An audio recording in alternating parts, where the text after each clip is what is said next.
Peta kandidat Kapolri 2025 dari Akpol 1992 sampai 94 berdasarkan data mutasi September 2025 berikut daftar kandidat potensial.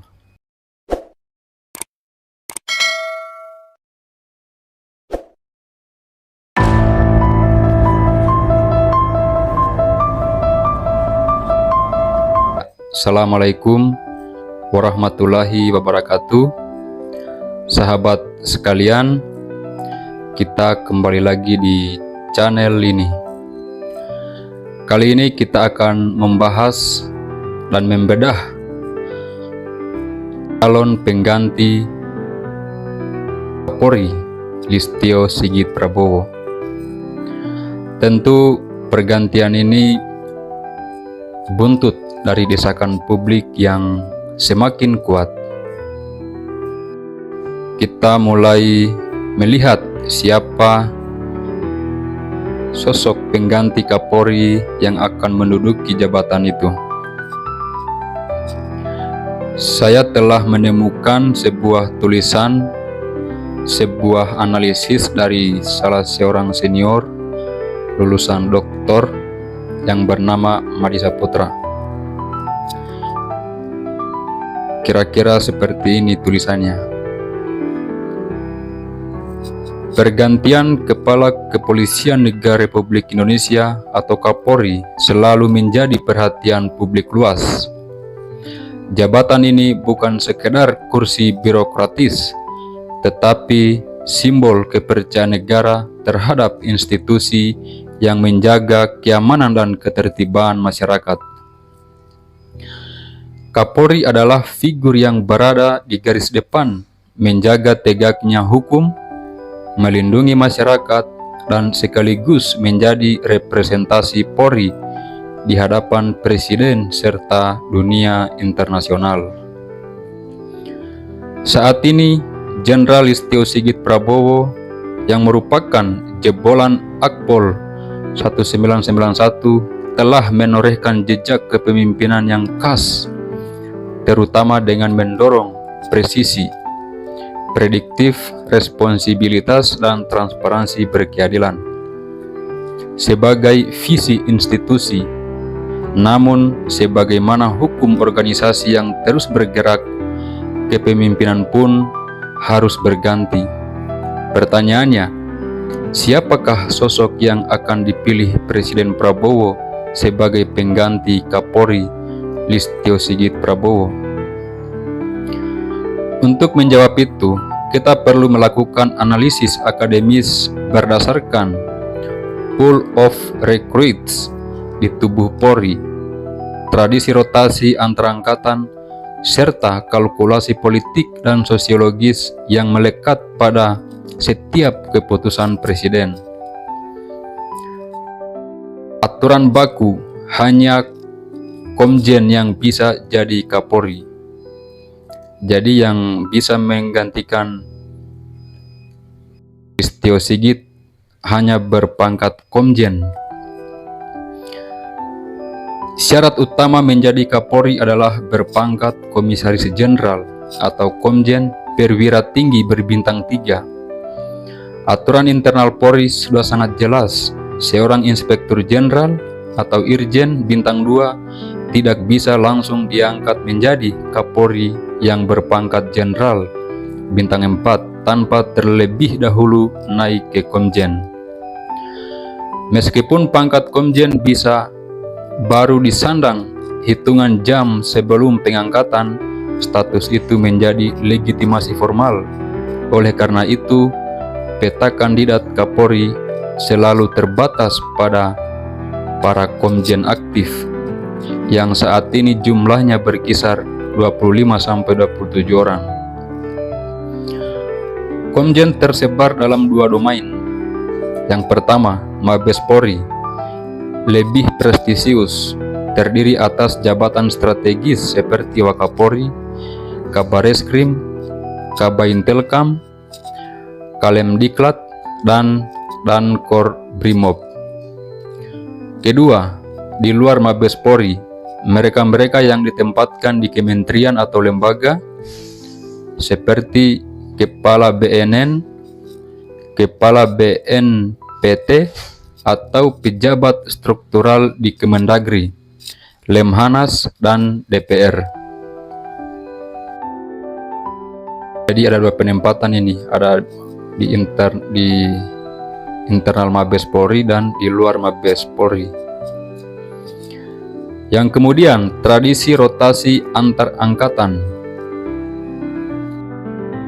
Sejarah menunjukkan dua prinsip utama dalam pergantian Kapolri. Yang pertama, tidak pernah ada Kapolri yang digantikan oleh angkatan yang lebih senior. Dua, tidak pernah ada dua Kapolri dari angkatan yang sama. Nah, jadi penggantinya Kapolri dari periode ke periode itu tidak ada yang menggantikan, itu adalah di atas angkatan yang Kapolri yang sedang berjalan ataupun dalam angkatan yang sama. Ini disebut prinsip urut kacang, yaitu rotasi antar angkatan dari Akademi Kepolisian Akpol. Misalnya, Listio Sigit Akpol 91 menggantikan Idam Aziz Akpol 1988. Kemudian Idam menggantikan Tito Karnavian Akpol 1987. Kemudian Tito Karnavian menggantikan Badrodin Haiti Akpol 1982. Tidak ada satupun Kapolri petahana yang digantikan oleh seniornya, dan tidak ada dua Kapolri dari satu angkatan yang sama. Maka secara otomatis kandidat dari Akpol 1989, 1990, dan 1991 akan gugur karena sudah dilewati atau satu angkatan dengan Listio Sigit. Artinya hanya Komjen dari Akpol 1992 ke bawah, yaitu 1992, 1993, dan 1994 yang menjadi kandidat realistis. Peta kandidat Kapolri 2025 dari Akpol 1992 sampai 94 berdasarkan data mutasi September 2025 berikut daftar kandidat potensial. Yang pertama, Komjen Wahyu Hadiningrat yang merupakan Akpol 1992. Astamarena Kapolri. Beliau memiliki pengalaman di Mabes, dianggap figur tenang dan loyal. Keunggulannya berposisi di jabatan prestisius dekat lingkaran Kapolri. Cuman sedikit kelemahannya, yaitu tidak terlalu menonjol dalam sorotan publik. Itu yang pertama. Yang kedua, Komjen Albertus Rahmat Wibowo yang merupakan Akpol 1993, Irut, Sekjen DPR RI, spesialis reserse dan cyber, dikenal akademis dan analitis. Keunggulannya yaitu kemampuan membangun jejaring sipil politis melalui DPR.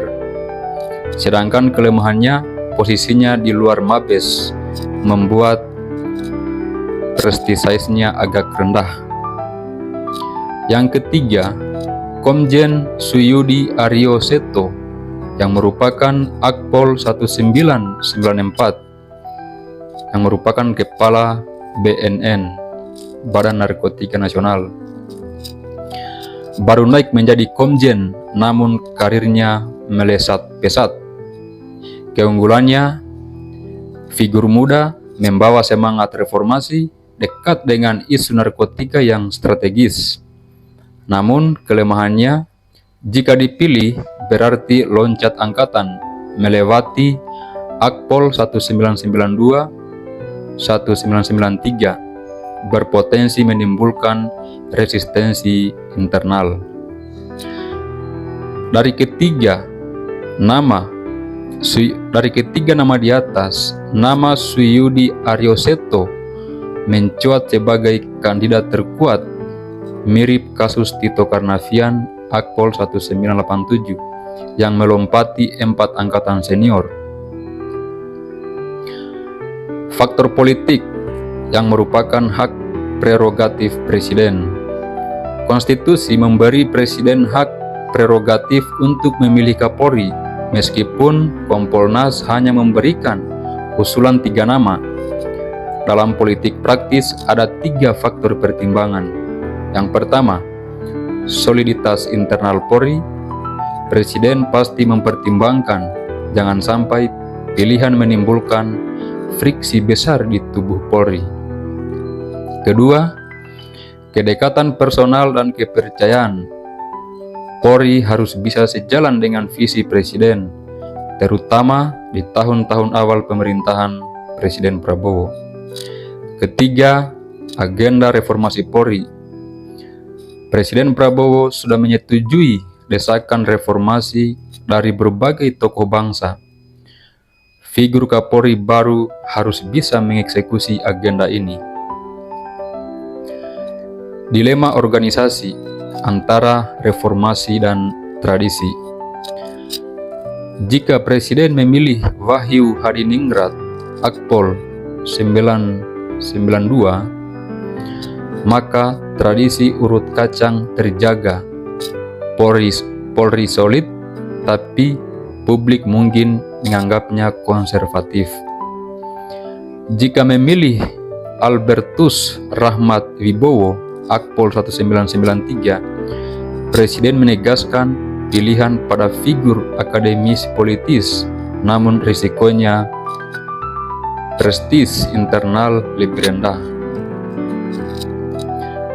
Jika memilih Suyudi Aryoseto Akpol 1994, maka Presiden mengambil langkah progresif, menyiapkan Polri lebih mudah dan reformis, tapi harus menanggung risiko resistensi dari Akpol 92 sampai 93. Disinilah dilema si malakama itu hadir. Memilih tradisi atau reformasi, memilih stabilitas internal atau gebrakan publik. Kemana Jenderal Listio Sigit Prabowo? Pertanyaan tak kalah penting setelah tidak lagi menjabat Kapolri. Kemana Jenderal Listio akan ditempatkan? Ada spekulasi kuat, ia akan ditarik Presiden Prabowo untuk memperkuat Kompolnas, lembaga di bawah presiden yang berfungsi mengawasi dan memberi rekomendasi arah kebijakan Polri. Ini bisa menjadi solusi elegan. Listio tetap berperan dalam reformasi Polri tanpa mengganggu regenerasi kepemimpinan. Analisis ini membawa kita pada kesimpulan bahwa pengganti Kapolri Listio Sigit Prabowo kemungkinan besar berada di Akpol 1992 sampai 1994. Jika Presiden ingin menjaga tradisi dan solidaritas internal, Komjen Wahyu Hadiningrat adalah pilihannya. Jika Presiden ingin memilih figur akademisi politis, Komjen Albertus Rahmat Wibowo adalah pilihannya. Dan jika Presiden ingin gebrakan reformasi, Komjen Suyudi Aryoseto adalah pilihannya.